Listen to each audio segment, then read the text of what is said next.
are likely aware, or if you haven't paid a whole lot of attention, maybe you have noticed that we have a dumpster here at church. It's over on this back side of the property. But it's not hidden or anything, and so it's fairly visible. And anytime you have a dumpster like that that is visible and it's not behind a fence and people can see it as they drive by, one of the consequences is that people will just use it as their own personal dumpster. And so that's okay for staff, but not for other people. Anyway, no, but regularly what will happen though, and especially like for example around Vacation Bible School, that becomes a big problem because we generate a lot of trash during Vacation Bible School, and you could have just people driving by and they come fill up your dumpster and there's no place to put all of this trash, and usually these mountains of garbage out there on top of this dumpster. And so it's been a problem for some time, but there's really been nothing that we could do until finally the idea struck me, let's put a sign on it. And so what we did was we put a sign on it. It says, Gate City Baptist use only. Violators will be prosecuted. Smile, you're on camera. Look at the second-story building. And if you're standing there and you look up at the second-story building, there's 2 cameras that are looking at you. Strangely, we don't have a trash problem anymore. Similarly, we had an issue related to our church van. And you've seen this probably on the news where catalytic converters are being stolen. And so someone cut the converters off of Jesus' church van. So anyway, but they did this. But we don't have a fence or anything or a garage or anything to put the church van in. And so the thought was, once we paid to get this repaired and we had the church van back, and it's expensive to get this repair done, once we'd done that, the thought was, let's put it down at the ball field, at least during this winter season. There's no traffic or anything down there. It's down in front of those storage buildings. No one can see it. It's behind a gate. You would have to physically walk back there to find it. And so no one's going to be walking back down there to cut the catalytic converters off the van. Well, it turns out apparently a homeless person was walking around there, and what they wound up doing was to take the driver's side window and push it down enough so they could get in the van, and they proceeded to camp in the van for a little while.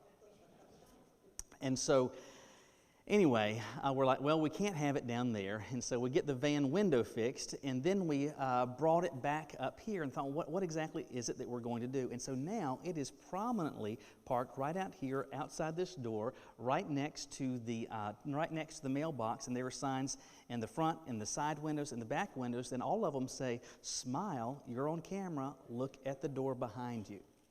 And so far, the boogeyman has left the van alone. And it's not surprising that that's the case. It is the case because when we realize that people are looking, that affects our behavior, doesn't it? It does. When we realize that people are paying attention to what it is that we are doing, that tends to affect our behavior. Now, in a very general sense, I think it is the case that you're aware that God sees what it is that you're doing. Now, regularly, I think it is we tend to forget about that, but it is the case that God sees what it is that you are doing, how it is that I am operating, and all the things that I have done. He even sees the motivations behind the actions that I have committed. But it is not simply that God is looking at me and God is looking at you, but I believe it's also the case that God is looking for me, or from me and from you. He's looking for some specific things.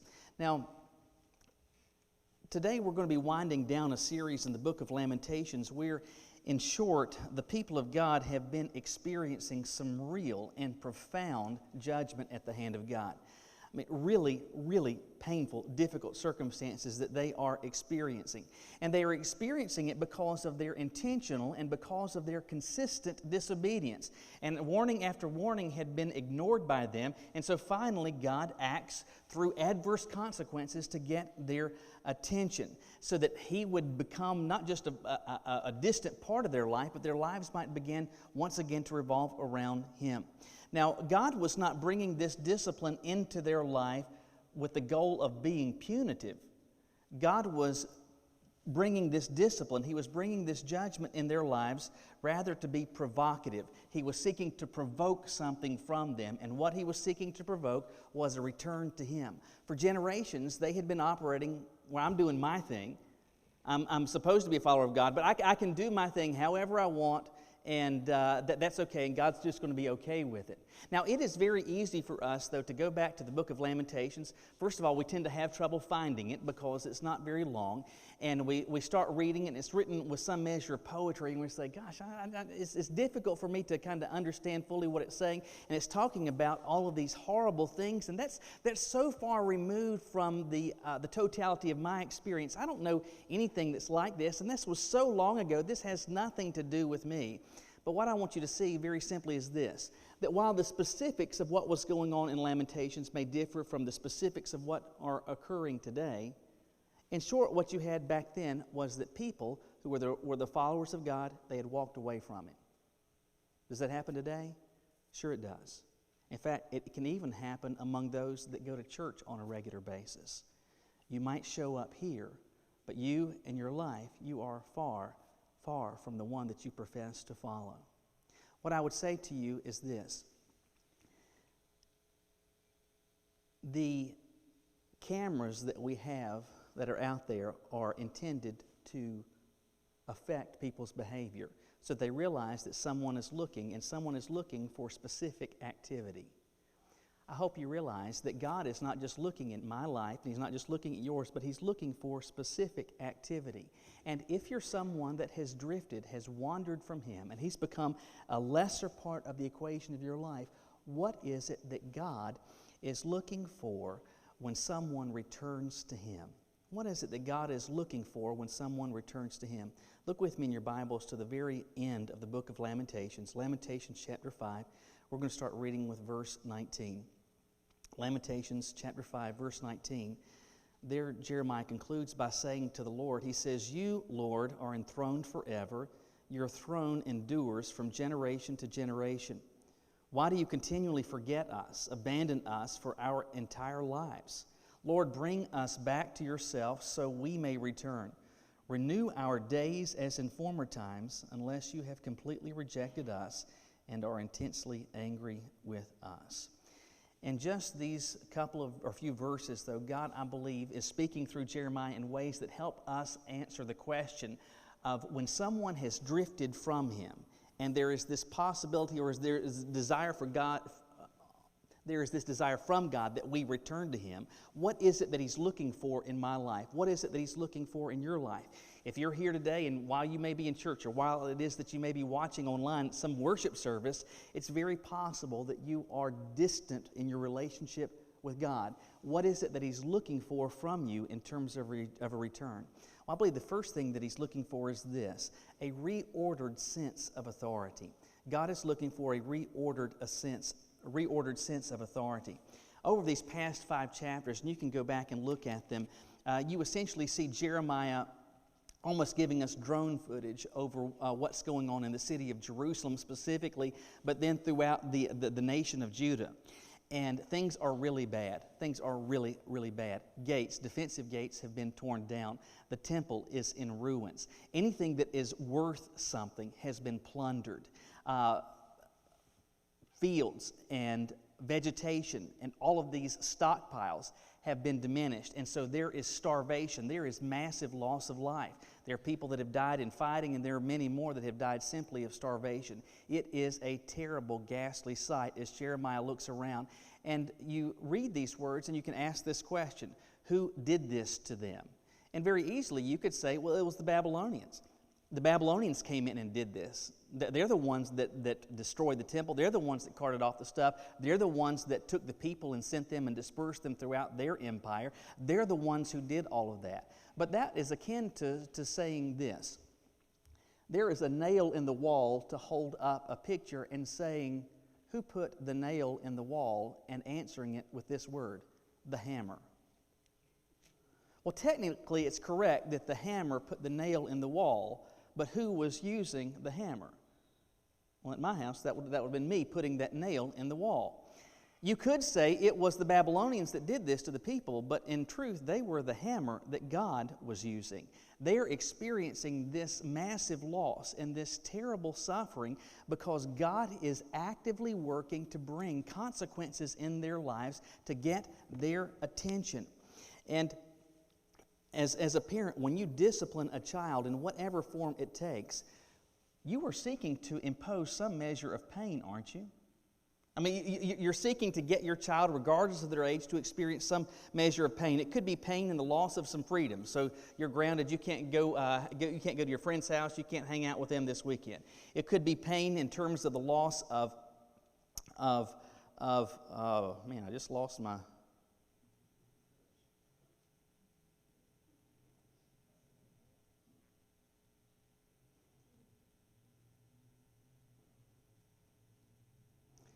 That stinks when that happens. It could be pain in the loss of your sermon notes.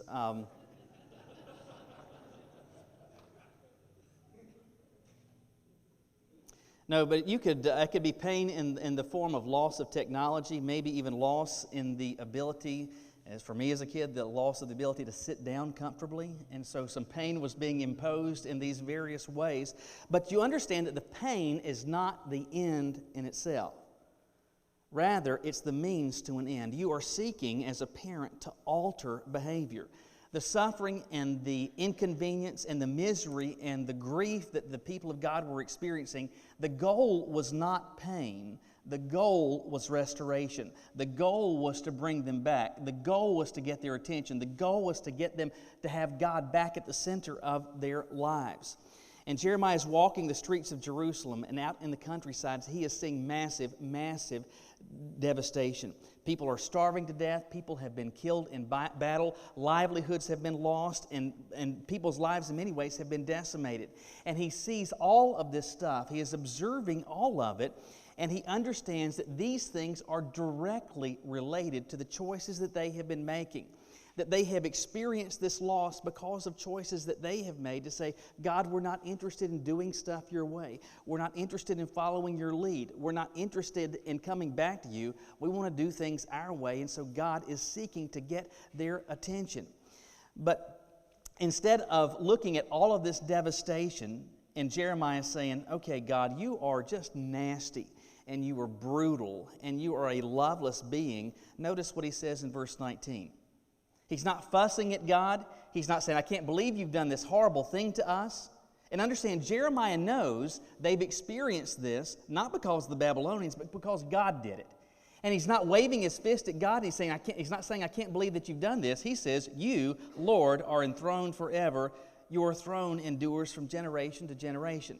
Now, that language is a lot more flowery than likely any of us would use, but it communicates a very simple thought. What's he saying? When he says that your throne endures, you reign forever, he's saying this: you're in charge. You are in charge. I realize that you are in charge. Now, what brought him and what brought the people eventually to realize that?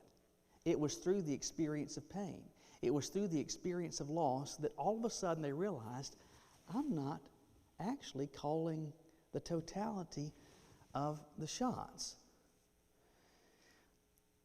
When those of us that have children, it's likely there are instances where you have had, especially if you have more than one child, or if you've ever dealt with children in a classroom or that type of setting, you have instances where you've had one child at odds with another, and one will hit the other, or they'll throw something, they'll take something, whatever. And so you'll say to the perpetrator, you'll say, I need you to say, I'm sorry to this person. Maybe your parents made you say, I'm sorry to your sibling. And did you ever say it and not mean it? Almost always we say it and don't mean it. And I'm sorry. And it's so transparent that we don't feel it, that we're just saying the right words. As God is dealing with people that have wandered from Him, He's not looking for people just to come back and say, oh, I'm sorry, my bad. Yeah, whatever.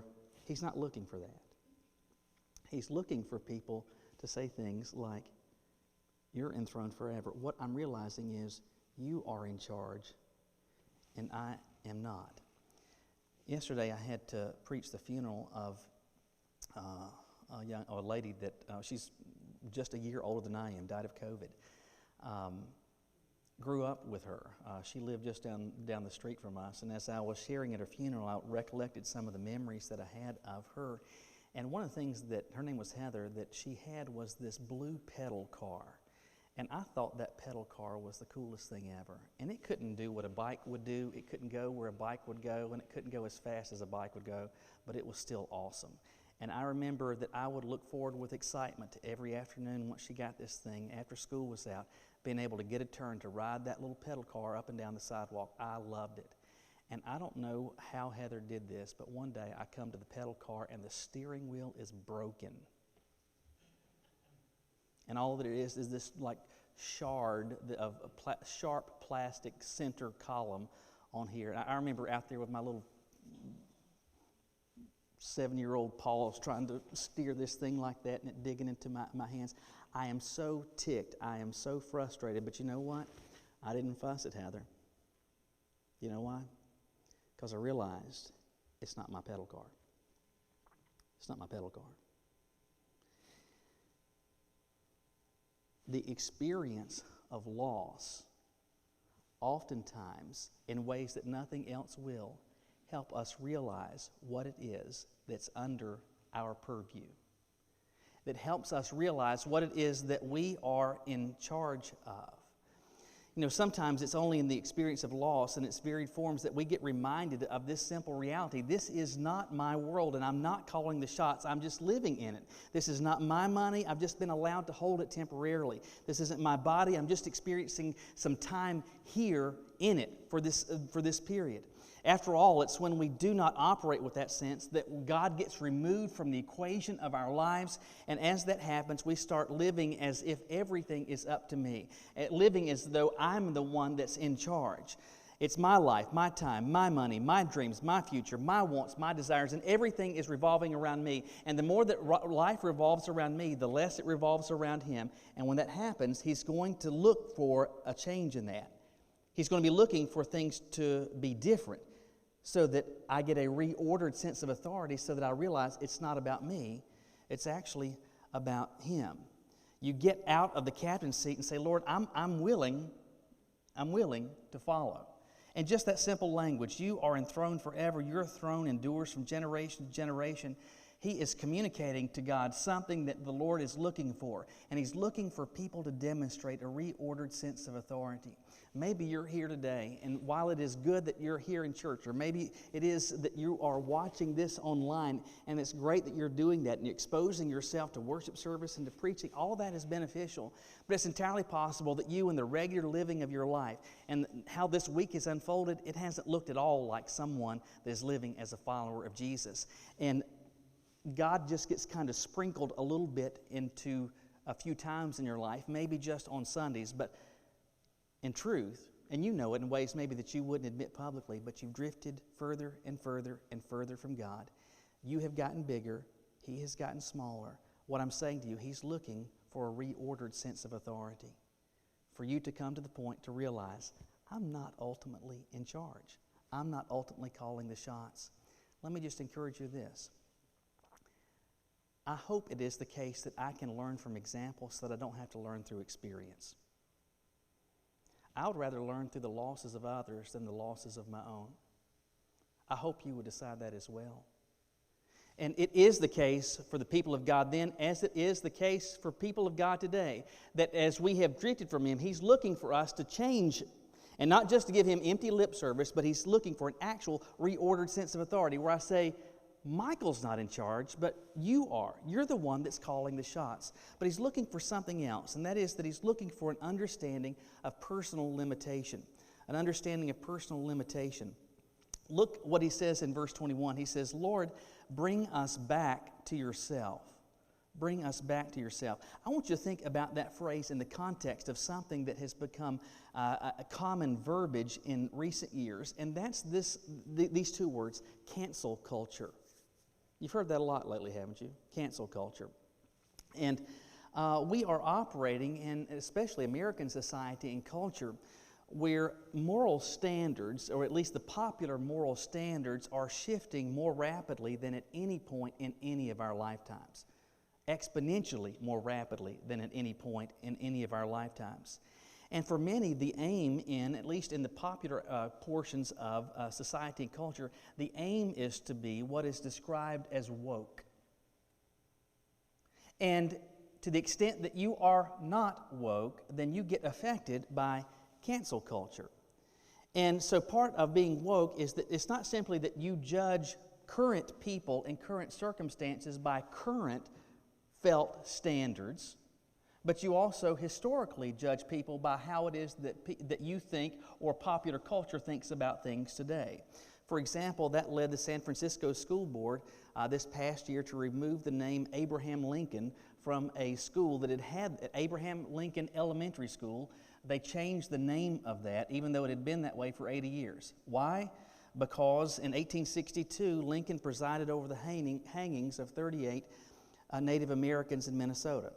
The whole Emancipation Proclamation, well, that doesn't make any difference. There was a failure at any point, there was a misgiving at any point, and so what needs to happen? Well, then we're done with you. That's it. You get canceled. You're over with.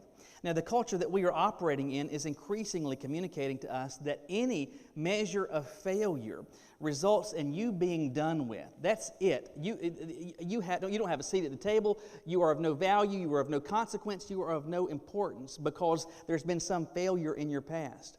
I hope you realize just how good news the gospel comes in the light of these circumstances.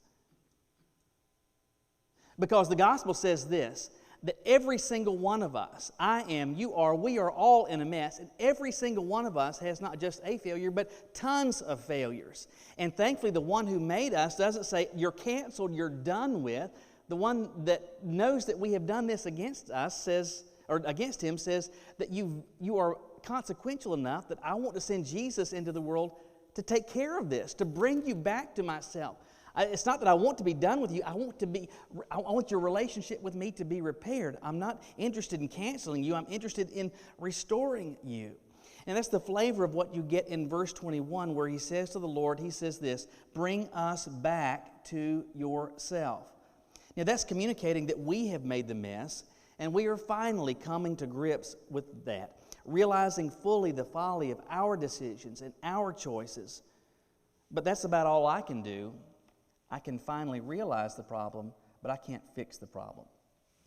This past year, I had to spend more money than I wanted to buying tires. And I don't know if you thought about this, but buying tires is not a fun proposition. You spend all that money on tires just to keep going.